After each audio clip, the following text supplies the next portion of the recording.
Good afternoon. My name is Hannah McNeese. I'm a senior business major and English minor from Conroe, Texas. As part of the Aggie Creative Collective, I am currently writing a revenge/mystery/suspense novel with a supernatural twist. Entitled Hal, my piece follows the story of a woman who has allowed herself to be taken over by a cannibalistic spirit known as a Wendigo in order to be strong enough to get revenge on those who helped the boy who raped her in high school cover up the crime. It follows the perspective of four groups of characters as they try to solve the mysterious murders that begin to arise. 1, the Wendigo herself. 2, the sheriff. 3, a group of junior high students thrilled to solve the mystery of a supernatural being. And 4, the town's undertaker, who everyone believes to be the true culprit of the crimes. My research to write the piece focuses on learning about post-traumatic stress that emerges from early abuses such as rape and social ostracization, learning about the myths and culture behind the Wendigo spirit, and of the regional aspects where the story is located. The section I am reading today is the Wendigo's hunt and killing of its first victim, Terry. There was no worse luck than being the one chosen to lead the greeting party for a monster. On this occasion, the man chosen was Terry Red. He wasn't the kind of man you would suspect to be chosen for this great honor. He was in his late 40s, and half of his wardrobe consisted of gray sweatpants and hockey jerseys. He had the body of an athletic trainer. To clarify, not an athlete in training, but one of the ones responsible for training the athletes, which meant, for some odd reason, having an ever-growing waistline and bad knees. Terry Red had both of these in abundance, plus a hairline that was retreating fast enough to suggest his hair was rather scared of his pudgy, perpetually pink face, and wanted to be away from it at the soonest possible time. Terry himself was not moving very fast at the moment. He never did anymore, since his glory days of playing as scoring forward for the championship hockey team at Jasper High had lapsed into coaching for the team, which meant weekly celebrations with getting hammered each time that the team won under his guidance. His beer gut swelled remarkably alongside the team's fortune. Tonight was one of those celebratory nights, or it had been.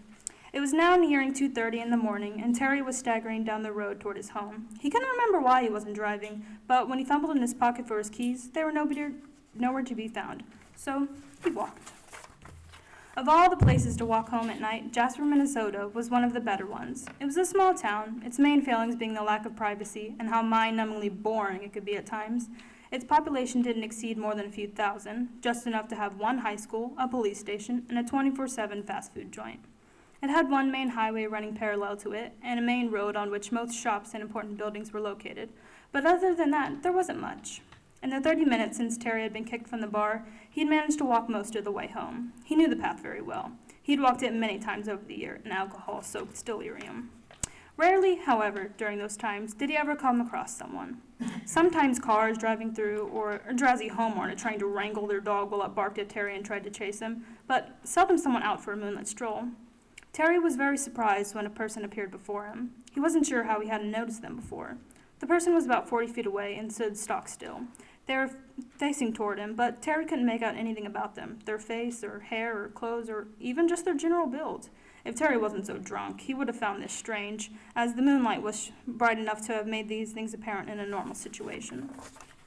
He was nearing the person now. They hadn't moved. He wasn't sure they'd noticed him at all, so to save from scaring them, he called out a friendly, "Not there. Out for a walk, yeah?" The person didn't say anything. "Hello?" he said, taking a step closer. The person let out a deep grumble, like a throaty growl, and Terry stopped moving forward. There was something off about this person, he was beginning to sense. A sour feeling was swirling in his gut, mingling with the unsettling churn of alcohol. It compelled him to turn away, to keep walking home, maybe quicker than he had been moving before, and to never look back. This person was probably just a nutter. It was too cold, remarkably and strangely so for the time of year, to just decide to go out on a walk. Who other than a crazy person walked around growling at 2 a.m.? He decided to give it one more go and ask, "Hey, you sure you're all right there?" He was close enough now to hear the person's breath. Despite it being summer, he could see it too.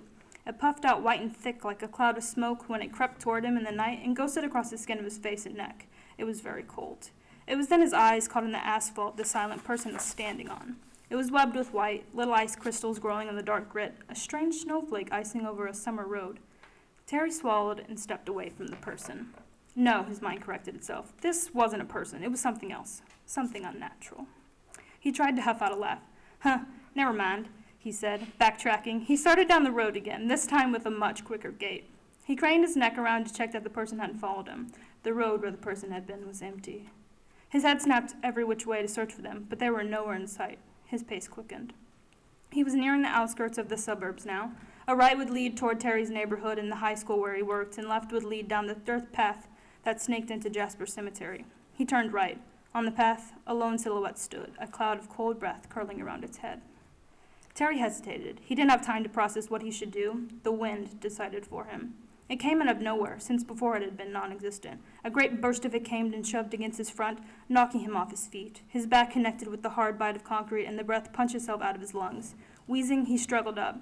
His head was pounding from the jarring impact of temple on concrete, his ears ringing.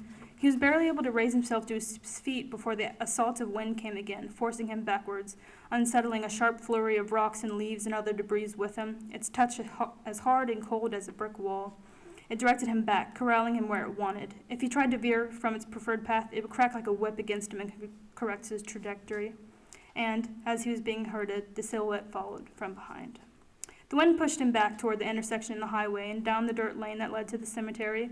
The old road was craggy and pocked with rocks and holes, and Terry's stumbling feet found each and every one of them in the dark. He didn't realize he had officially made it into the cemetery until he tripped over the lip of a gravestone. He looked up, and through the dark cover of night, he could just make out the funeral home office 70 or so feet away. The upstairs light was on, and Terry counted his lucky stars.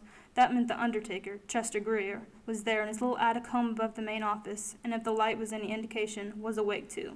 The undertaker was a strange little creep, but he was a person, not a familiar one, and that was all Terry needed at that moment.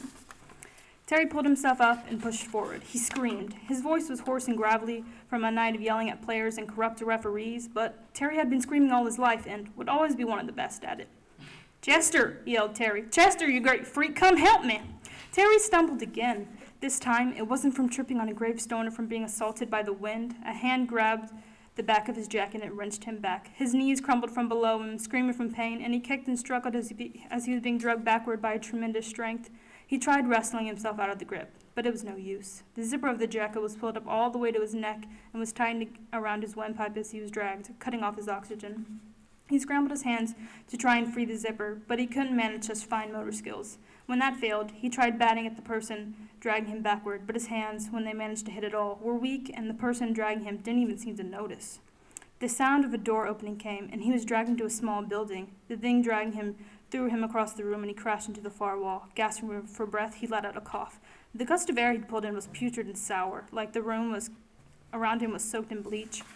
His eyes prickled from the intensity of the stench, and he struggled to sit up. His hand went down to brace against the ground and hit something hard and cold. A body. He realized what the awful smell was. Formaldehyde. Lying next to him was a pale corpse, naked and snaked with electric blue veins, abdomen bulging with the crisscross of stitches where it had been cut open and gutted and sewn back together in preparation for an open casket viewing. It had brown hair and a wide athletic build, probably around 30, and Terry realized he recognized this corpse. It looked nearly the same as it had when he'd known them, only with half its legs mangled and lost from a mine explosion. Kyle Teeger. He'd been on the Jasper High hockey team some 10 years ago or so, one of his best players ever. He'd gone off to serve in the army. Terry had heard the news he'd been killed in combat a week ago, that they were sending his body back to hold the funeral. The approaching footsteps of the thing that dragged Terry inside echoed on the stone floors of the room, and his eyes moved from the body to it as it approached. As it neared, the moonlight coming in from the skylight finally allowed him to see what it looked like. He knew immediately why he was here.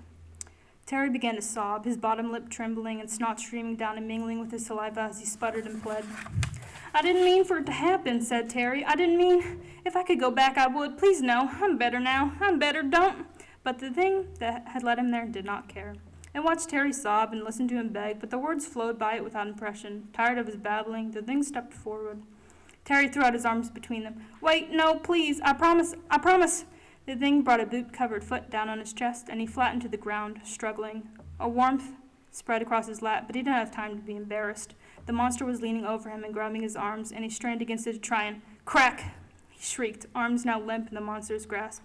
Numbness was seeping through him, adrenaline bleeding to shock, but despite the waning sensation, he was able to feel the sharp bite of teeth digging into his chest. He craned his neck down, unbelieving, but the sight was almost too much for him to handle.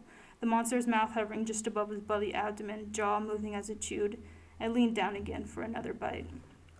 Terry clenched his eyes shut and let his body flop back. The will to fight bled dry. All he prayed for was it to be quick, but death did not come to him for some time, and when it did, the monster did not leave until it got in its fill.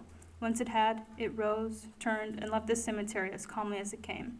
And in its wake remained Terry's body, bloodied and ravaged, the only thing left to identify him, his blood-stained sweatpants and jersey.